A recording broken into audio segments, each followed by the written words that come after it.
how to put on ear prosthetics. These can be done for Vulcans, Elves, Hobbits, demons, whatever has different ears than your own. This is what you can use to apply all those. All the techniques are basically the same. The only difference is going to be the coloring depending on the character you're doing and details here and there. But here's the basic application process. And for this, you're going to need a few things. You're going to need an adhesive. I'm going to use spirit gum, but you can always use prosthetic adhesive as well.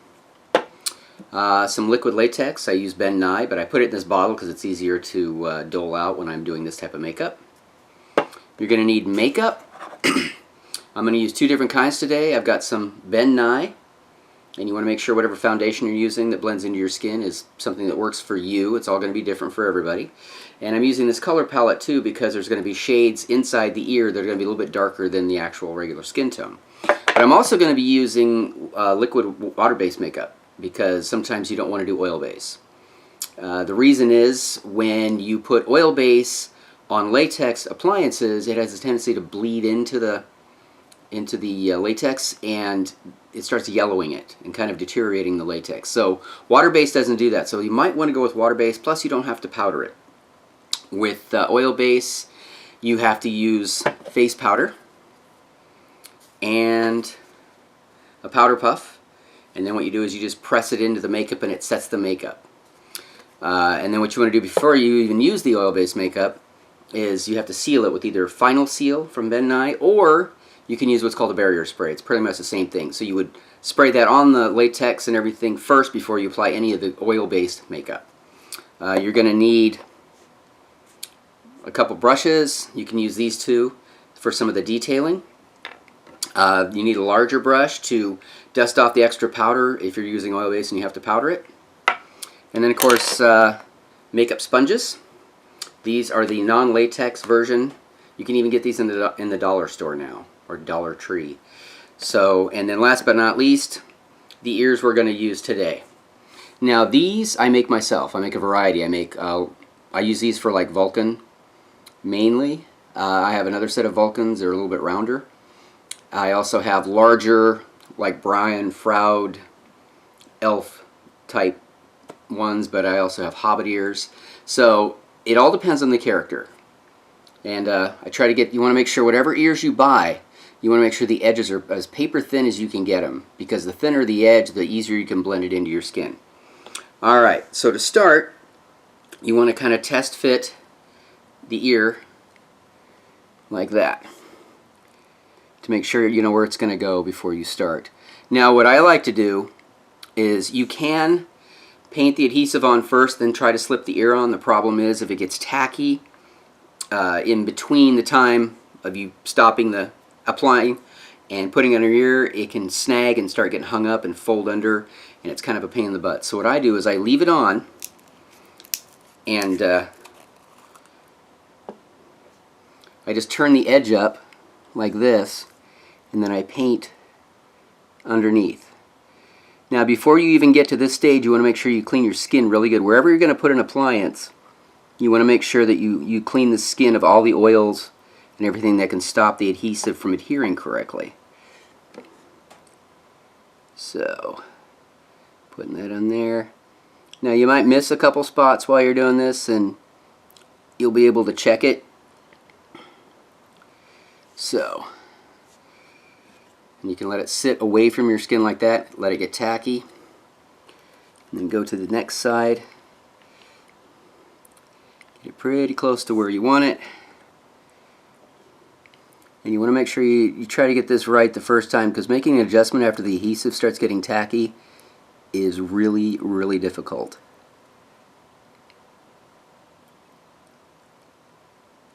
Alright. So, that's the first step. Then, go back to the other one. Kind of start pressing it down. You want to make sure, another reason I use these, is that you, in that little crease in the ear, that you get it in there.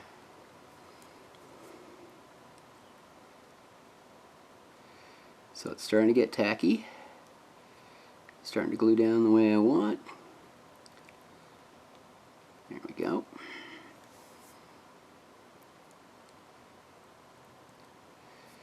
Now it probably won't all stick down right away, so you just kind of keep coming back to it.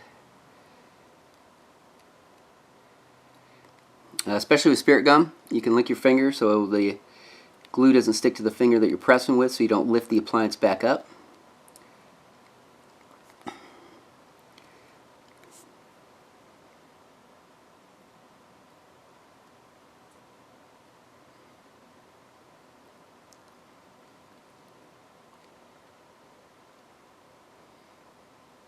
All the way, we're going to be using the latex to blend the edges into the skin by stippling using the sponge and possibly one of these to kind of trowel it up against the edge of the ear if there's too much of a disparity across there.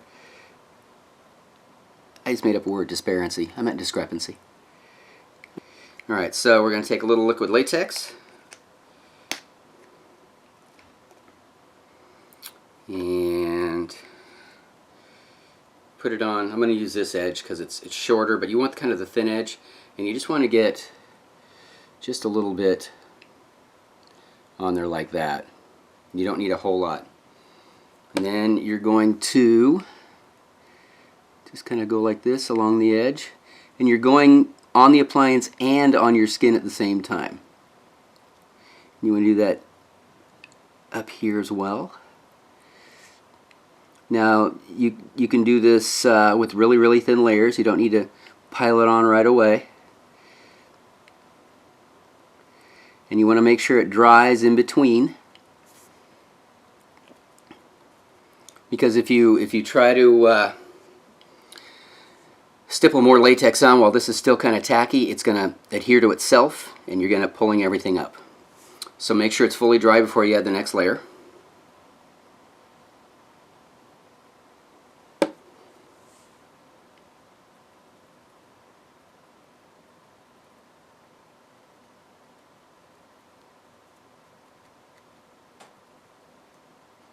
You'll find when you're putting latex on, sometimes it will take less and sometimes take more depending on how bad your edge is, how well it happens to be fitting that day.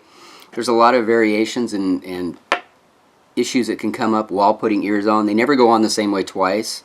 The basics are the same, but there's always some kind of a nuance you're going to end up dealing with every time, because even the over-the-counter manufactured appliances from Wuchi and other makers, they're not exactly the same, and I've noticed that their edge thickness varies sometimes.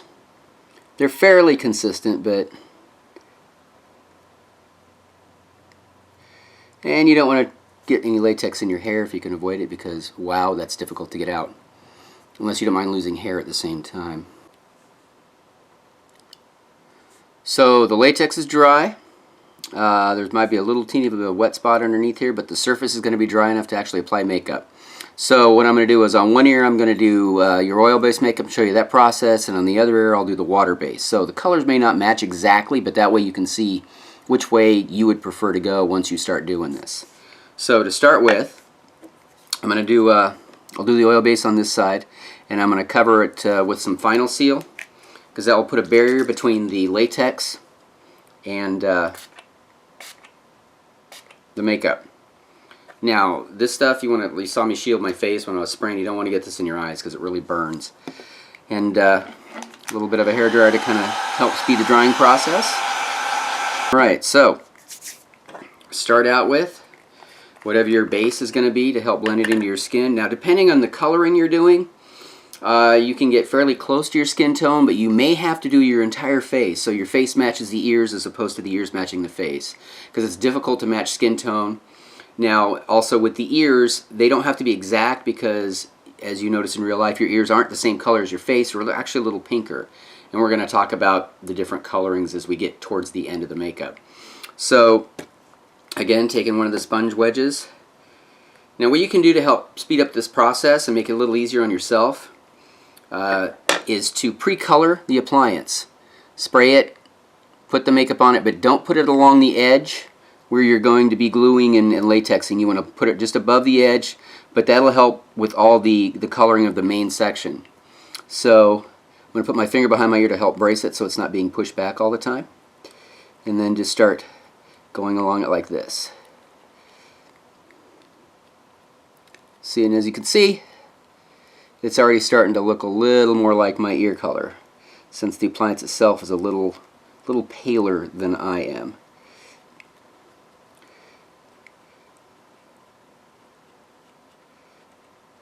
Now you can do the strokes like this while you're on the actual appliance, but when you're down here where you put your latex, you probably want to dab it like this as opposed to stroking it across there, because that could tear up the edges of the latex. You want to make sure you get in all the areas, and even the backs. I'm not going to do the backs because it's unnecessary for this demo, but just don't forget the back of your ears. And it might be helpful if you had somebody who could help you with that. Putting them on somebody else is much easier than doing it yourself. So if you can accomplish this, you're actually ahead of the game. And you might need to do touch-ups here and there, but that's okay. Then what you want to do is take your small brush and then your color palette. And what I'm going to do is, there's a variety of colors here. You have kind of almost a black brown. You don't want to use that, that's too harsh. You have a darker red, a more flesh tone red, and then flesh tone. I'm going to go with this kind of a brownish color right now, and you don't have to make it really dark. In fact, you can paint a little bit on the back of your hand like this to kind of take a little excess off. And then what you're going to do is you're going to take this line inside the ear, and you're going to go down it with the darker color. What this will do, this will add depth to the ear, and because when you do an appliance, you can only make it so deep. So this way, this will kind of help bring out some of the depth. And you want to paint the line into your own ear crease as well, because that'll help hide the edge. Now then what you do, and you can keep doing this until you get it to exactly where you want it. I'm thinking that this will work for what we're doing today. For some odd reason, this piece right here just doesn't want to stay colored. Weirdness. Alright, so then this is where your powder comes in. Usually you can get a neutral powder. This is kind of a flesh tone powder. There's different shades of powder you can get depending on your skin tone or what type of makeup you're doing. Now what you want to do is you want to put some on the powder puff. Don't need a whole lot. Then you fold the puff and kind of grind it into the fabric. Otherwise you're going to have a big blot of it, so it helps spread it out. Then you press like this.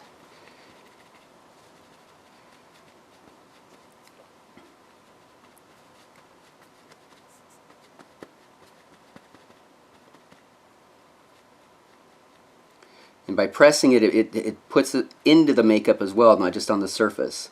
It takes the shine out, and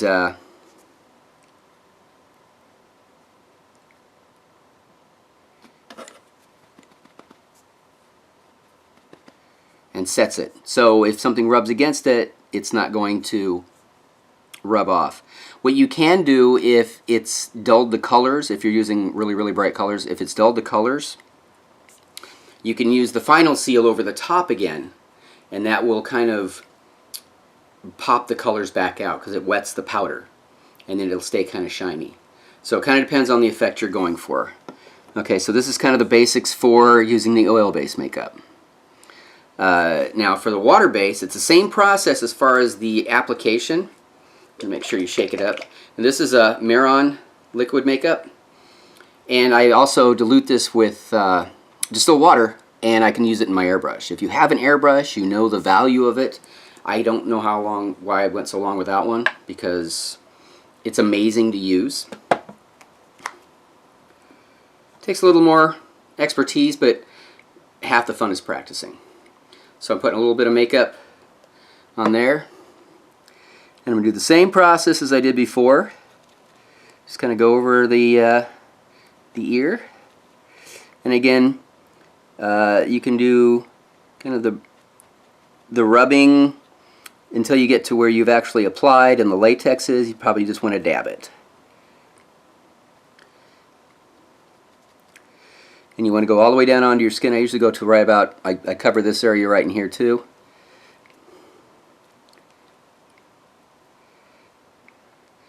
Now, with the water base, you don't need to powder, and you don't need to seal it. So that's the basics of just this part. You might want to, when this dries, you can put like another layer on it if you like, or you can add a little bit more, because sometimes since the appliance, usually the latex is lighter than your skin, it takes maybe a couple coats on just the latex to make it go with the rest of you. Alright, so now you can seal this with the final seal for the same reasons you do the other with the powder, is to stop it from rubbing off. Kind of depends again what you're doing.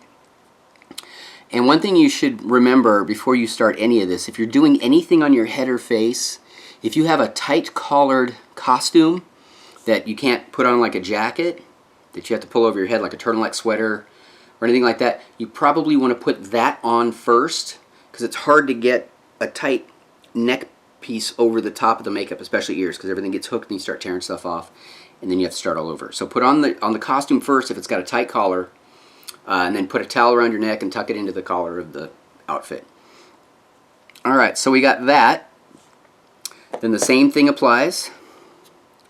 You can use the oil-based makeup to go inside the crease, because you've got the water base already in there kind of helping protect it. Once that's done, your options depend on your character. If you're doing a Vulcan, they have kind of a yellowish green skin tone because they have green blood. In the original series, Leonard Nimoy had what was called Oriental Yellow put all over his skin. You can't see it on regular presentations of it, but the HD version, you can see the really huge difference between the other cast members and his kind of yellow-green skin. You can mix up your own using a combination of some yellow in your base paint, and then you'd have to do your whole face. In the Abrams verse, Zach Quinto just has a basic human skin tone. They didn't go with that green color, even though he still has green blood. So, if you're doing a Vulcan, I would recommend not doing pink, because if you notice, your ears have a little bit more pink in it because there's more capillaries. I would not go with the pink. I'd leave it a flat flesh tone and maybe do your whole face in that flat flesh tone. And then, of course, if you want to do the yellowish tone, you could do that too. If you're doing another character that's humanoid, like an elf, you probably want to go with the pink. If you watch Lord of the Rings, they did that. Now, they use gelatin instead of latex. Gelatin looks much more like skin than latex or foam latex. It's a lot more difficult to use, though. And that's why I go with just the latex. It's easier, and these can be reused. When you take them off, you clean out the adhesive using spirit gum remover or whatever adhesive remover you need, and clean off the makeup, and you can reuse these. Gelatin you can't. They're a one-time use. So what we'll do is on the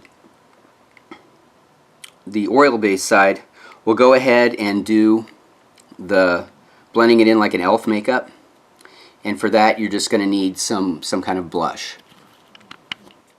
So what I have here is this. I prefer to use the powder. If I have an oil base on, I prefer to use the powder brush or blush. And if you have water base, you can use more water base, like mix up a real thin thing of red and try to dab it on with a sponge. The problem is, when you're doing it that way, it ends up being really, really thick sometimes. Now, another technique other makeup artists have used is they will do the entire appliance area in red and let it dry, or powder it, and then they'll do flesh tone over it. That way you have a little red kind of bleeding through, and it kind of solves your problem for you. You have to experiment, see if that works for you. It's worked for me sometimes, doesn't work for me all the time. It depends on the reds you're using and the flesh tone and the type of makeups you use, because some bleed through better than others. So you just do that, and then just kind of brush it along the edge there.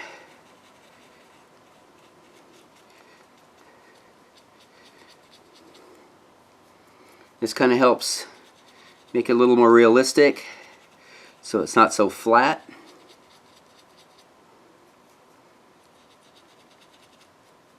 You don't want to overdo it. It's harder to take it off than it is put it on. So go in subtle layers. And if you like the look, because that's not too bad right there.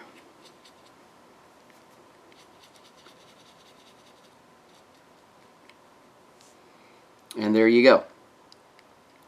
And well, I'll use the same thing on the water base.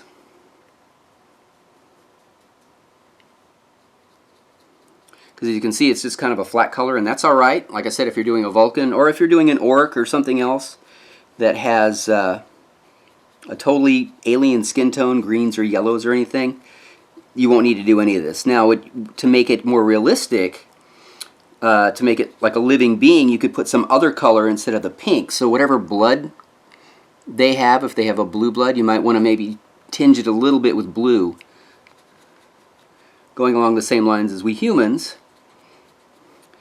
And skin is never one tone, because then you look like a plastic doll or a mannequin.